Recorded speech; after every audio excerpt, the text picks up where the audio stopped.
Hello, everybody. It's good to be back with you. I had a good time this morning. I spoke to the Advaita Meditation Center in Boston, and that's a pretty large organization, pretty old organization. And I found just a bunch of wonderful people, which I fully expected, but I didn't expect them to be as good as they were. I thought they'd be nice. I thought they'd be considerate, but they were much more than that. They bent over backwards to make me feel comfortable, and I did feel very comfortable. And we had a wonderful time. So thank you to them. Uh, the verse for today is simply non-duality is about first recognizing and then accepting true nature as it is. No one does it. It just appears to happen within the dream of relativityness. So a bunch of you can remember when I think the Bhagavad Gita was going around from all the Krishna people, and the subtitle they had for it was "As It Is," right? And that may be an Indian thing as well. I don't know. I'm not an Indian scholar. I'm not an American scholar. I'm just a guy who got lucky and blundered my way into this position, right? And um, and have so far managed to keep it for 15 years. So I must be doing something right. I'd be telling you you were doing something right if you'd been doing something for 15 years pretty successfully. So let's go over this. Non-duality is about first recognizing and then accepting true nature as it is. No one does it. It just appears to happen within the dream of relativityness. So the thing here to see is number one, the problem with most people is not that they can't recognize their true nature. I mean, people, and I'm not trying to plug myself here. I'm just telling the truth. The people who spend any length of time around me will almost inevitably come to get a glimpse or something of true nature. It won't forever remain a mystery. But the problem is that we then write those off, which is, oh, that was really pretty cool. And then, well, yeah, but it couldn't be it. And that's it. We discount our way out of that.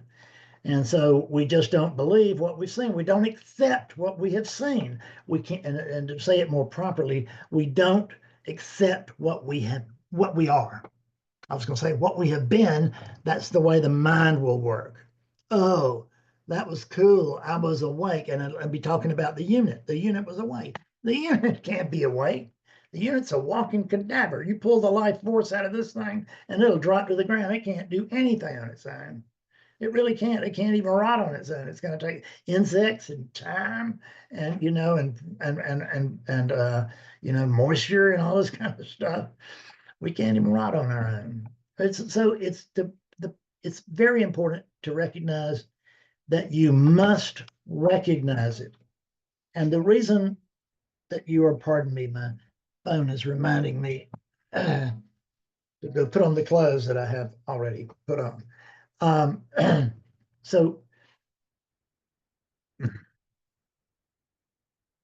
where was I? Oh, so the thing is to remember is that number one, the reason why you won't accept what you've been and won't accept what you are now because there's no past tense to you um, is just simply the fact that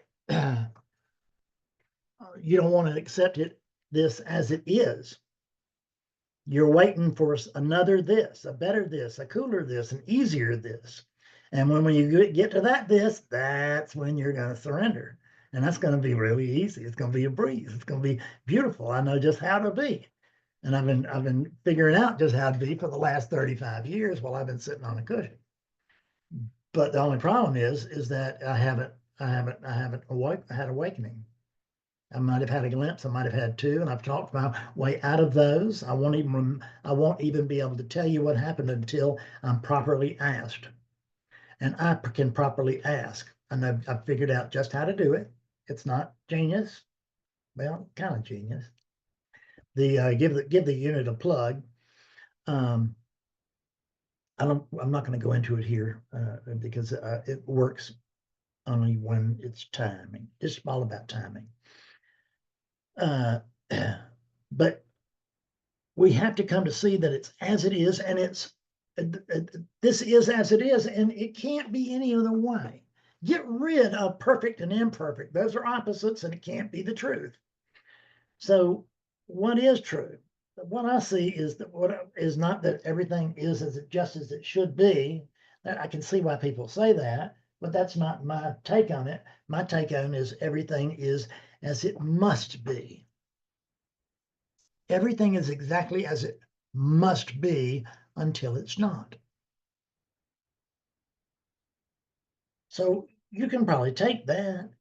Everything is, this is as it is until it isn't. And it leaves the door open because you don't want to nail yourself in a coffin, and say, well, that's it. I'm not awake now, so I can never wake up. It's not in the cards. It does not work like that. It doesn't work any way that your brain will tell you that it works. I promise you. The reason I know you can't figure it out is that I can't figure it out. I couldn't figure it out for the 24 years I spent as a seeker, and I can't figure it out in the 15 years since awakening occurred. So for nearly 40 years, I've been unable to understand this, been unable to really communicate this. I communicate it well because a lot of people wake up, but I don't communicate it perfectly because I can't. It's not physically possible for one of these things to actually tell the truth. I am currently lying to you to the very best of my ability, and you're going to excuse me because it's all for a good cause.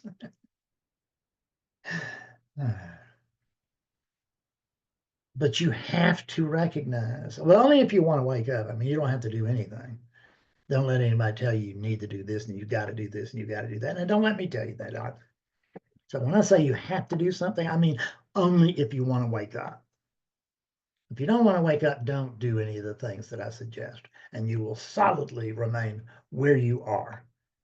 But if you will actually do what I wouldn't do, because I was the exceptional one, I was the really smart.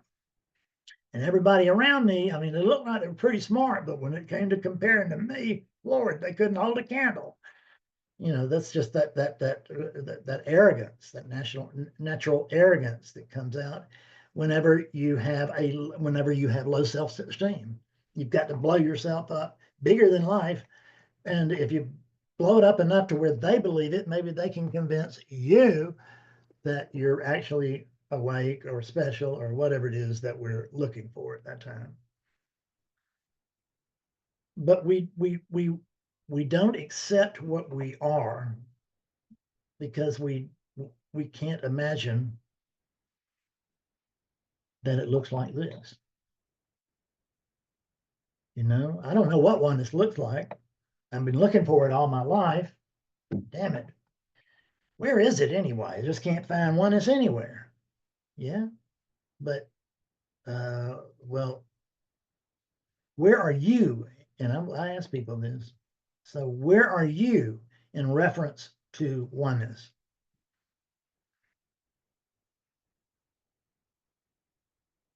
Well, I'm real close by. No, you can't be close by to oneness. Oneness means one. So whatever it is that's talking right now, by default, has to be oneness. You see that? And whatever's listening to this right now and wearing your clothes has to be, by default, has to be oneness. Because we're not talking about manyness. We're talking about there are certainly many images. There are many appearances. Oneness looks like all kinds of stuff, trillions of stuff, as far as I know. Just unnameable, unnameable, unnameable. But as soon as we name it, we'll never see it again. Right? We just won't, because we won't see it in the same way that we did in the innocence of what's this, which is what happened to me as a child with a hummingbird. And it can still happen today with things. But if I haven't intellectualized it, and it's fresh, I've got a chance of really seeing what's going on here, what it is, because the default position here generally is awakeness. I'm not saying that there's never any. I will never say that there's no exception to any rule. There are exceptions to everything I've discovered, but you are not one of them. So you're not the exception that's not getting it. You're the exception that won't accept it. You're really not an exception. That's the primary uh, methodology of awakeness here on planet Earth is to not acknowledge the obvious truth, which is that there's just one thing going on, and by default, that has to be me. Ooh, but it can't be this. How do you know? Well, I just know. Well, share something with me. Are you just making this up? Yeah. Oh. Well, you're going to suffer as long as you keep making stuff up and you keep believing it. And I say that to you. So just begin to question your experience, question your thoughts, question everything, question me, question everything, and come to know nothing in the most beautiful possible way. Thank you. Hope to see you soon. I love you.